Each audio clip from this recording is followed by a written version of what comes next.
Thank you, Ada, and thank you for having me. So in preparation for the talk today, I was thinking about what is the future of interactive media, and then I realized that that's actually at the forefront of tech innovation today, which is a very expensive nut that many companies are trying to crack, as well as many startups. So I wanted to touch upon that and then give you some trends that I foresee into the future. So the American poet and writer Elbert Hubbard said the world is moving so fast these days that the man who says it can't be done is generally interrupted by someone doing it. So can you guys relate to that quote? I'm sure all of you are very innovative. And do you know when he was born? Can you take a guess without checking your phones? No, not the 1600s, not the 20th. Well, yeah, the 20th century. So he was actually born in 1856. So if you think about the pace of change then versus now, it's very relative, and it's a human constraint that we all experience. And we would think that in 1856 it was so slow, and now it's incredibly fast.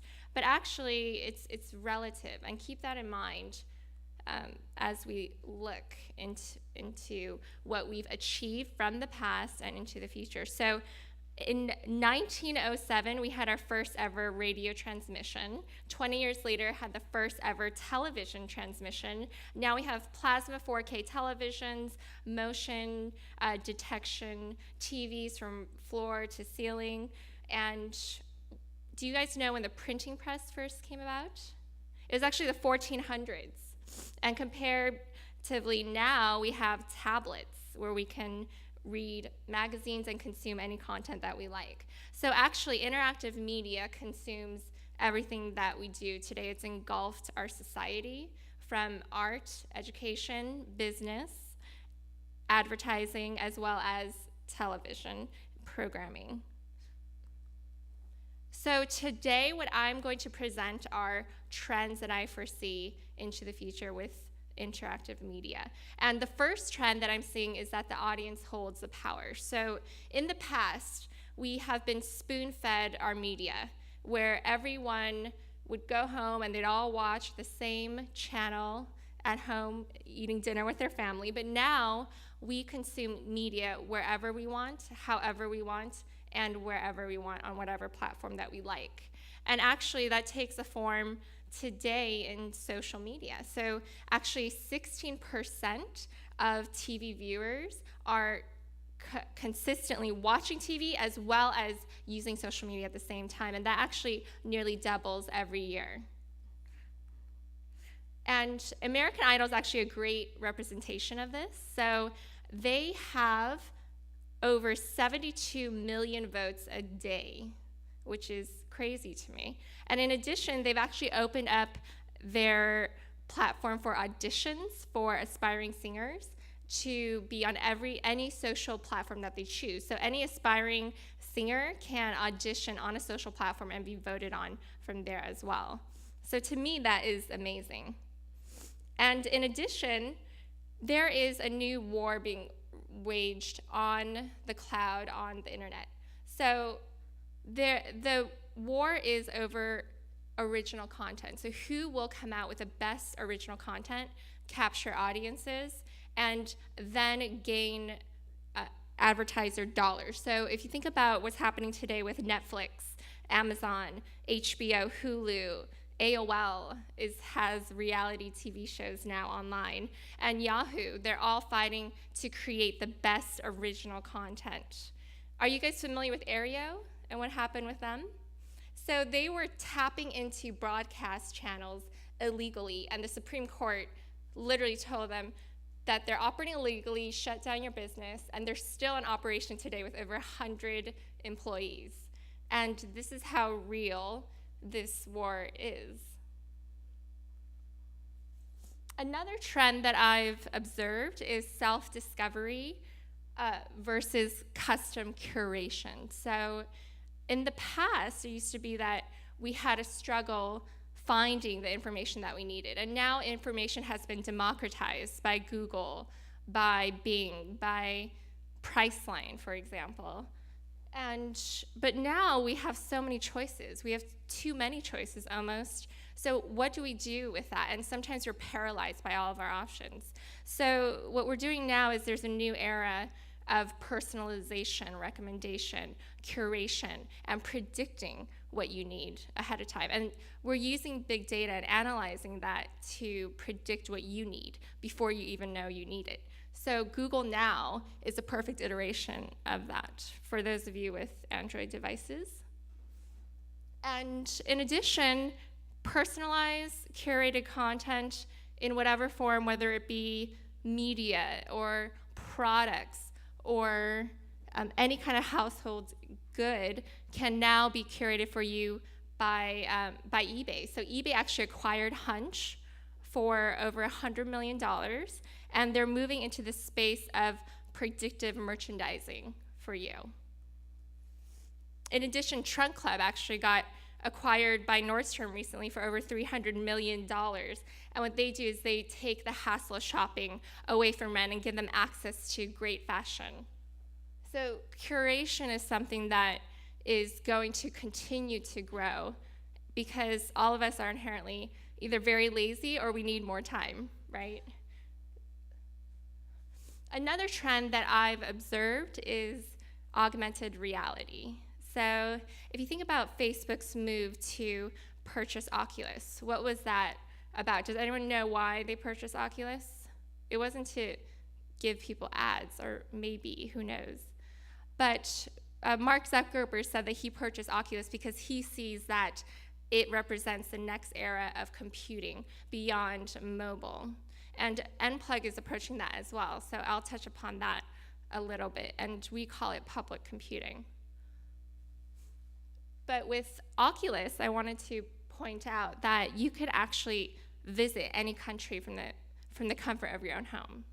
And it provides a very amazing opportunity for us as consumers of media. In addition, IKEA now has an augmented reality app where you could put furniture in any area of your home. You can look at augmented reality in museums and universities, and it's really shaping the visitor experience in these venues. De Beers actually came out with an application that mimics the in-person shopping experience. So if you think about the virtual shopping experience of e-commerce, a lot of it is being personalized. They ask you to create accounts. They're trying to predict what you need.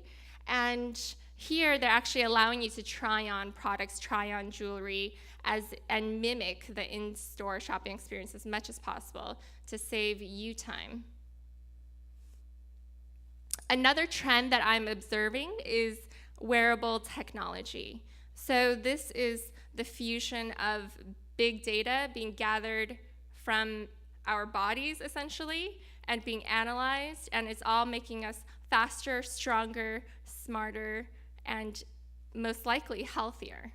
And that's where that's going. So you can imagine you can wear a shirt that is taking your vital signs, and then you can talk to your doctor who might be in another country on your iWatch or your Google Glasses, and they can consult you on what you need to do. You can have contact lenses that actually can predict and analyze any product that you have in front of you and tell you what that product is. So I actually have a friend who created CloudPoint that does that today, and it's very Terminator-esque in the way they can tell you what products are in front of you. This is a representation of a cyborg. So what it's doing is you can essentially take silk and micro silicon chips as well as micro LED technology into your skin. And it's not here yet, but it's a concept that people are working on. And you can turn your skin into an interactive display, or even turn your body into essentially a remote to send inputs to technology around you, to control the technology around you. Another trend that I'm observing is online tech in the offline world. So there's a lot of companies in this space taking digital content and bringing it to the physical world and presenting that to you. So one of these companies is Beam. And I came from the Cairo Society conference a couple weeks back in Laguna Niguel, and it was so interesting to me because I'd seen Beam and there are people running around, and they may have been in other countries, but they were there present virtually. So this is a picture of Edward Snowden being interviewed at TED using Beam technology. In addition, iBeacon technology and Bluetooth low emission technology. Are you guys familiar with this? Anyone? Okay, great. A few of you are. And basically what it's doing is transforming physical spaces, creating data. It's feeding data to marketers about exactly what people are doing when they visit their space, they visit their businesses. And it's a great opportunity for marketers to create custom loyalty programs. So you can imagine walking into your favorite restaurant for the 20th time and they say, hey, thank you for your loyalty, and here's a meal on the house on us today. So all these great physical elaborations of digital content and evaluation of big data to inform businesses and help custom tailor customer experience is transforming very quickly and is evolving very quickly, and there's a lot of opportunity there. Another company called Oske actually allows you to get product or samples via social activity. So you could post on Facebook, Twitter, or tweet in order to get a product. So it's social media as a currency to exchange for product. And it's actually a very interesting concept I've been seeing a lot more of lately, and it's very fun to do. In addition, Unplug, we take digital content and digital chatter and we present it to a physical space. And I'll be showing our software in the workshop afterwards if you want to take a look.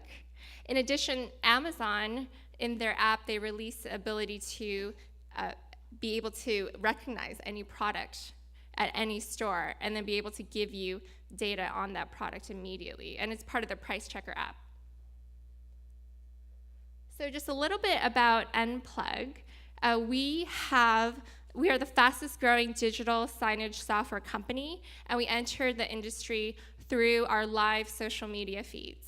And we are international. We have over 400 clients across the globe, including Porsche, Toyota. We did South by Southwest. We did BMW 2's launch recently in Europe. And we did Equinox's most important event of the year in Southern California. We had some great results with that. And you can see that we are transforming spaces. So the reason why we created Unplug was in order to transform the way digital content is presented today. It's so boring, it's so flat, and it's not as interactive or even engaging as it should be. So we created a solution that allows people to become more engaged in spaces where they normally wouldn't be.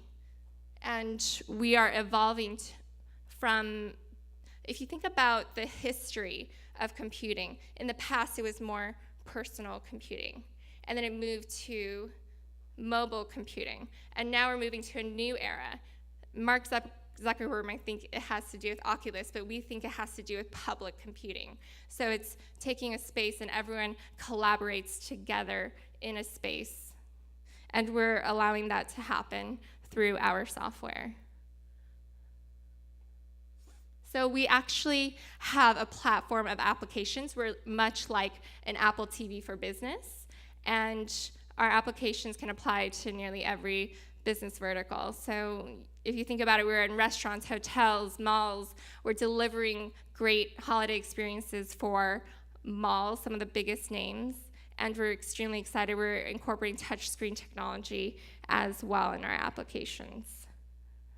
So I'm going to talk about it more at the workshop, and we'll also talk about trends at the workshop. I want to do an exercise where you can think of a business concept around any of the trends that I presented today. And do you guys have any questions for me? Yes.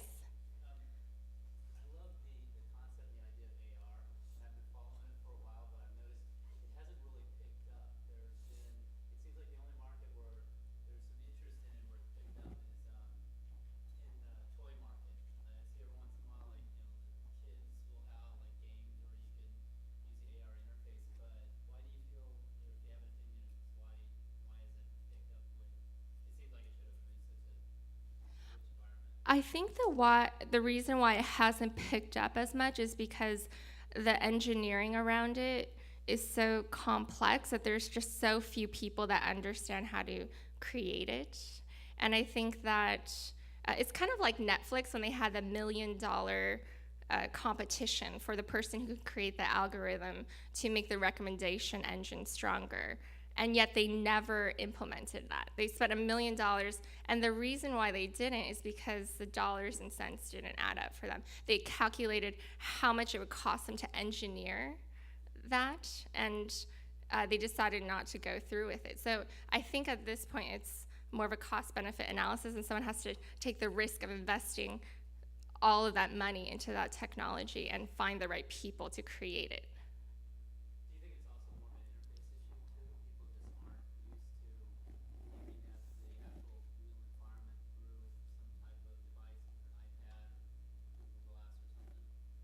Absolutely. I think that adopting that kind of technology just takes so much momentum. It'll creep in slowly, but I think right now we're not as comfortable with that, perhaps. Yeah, that's a great point.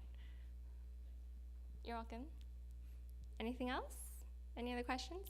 All right, well, I hope to see some of you at the workshop later. Thank you so much.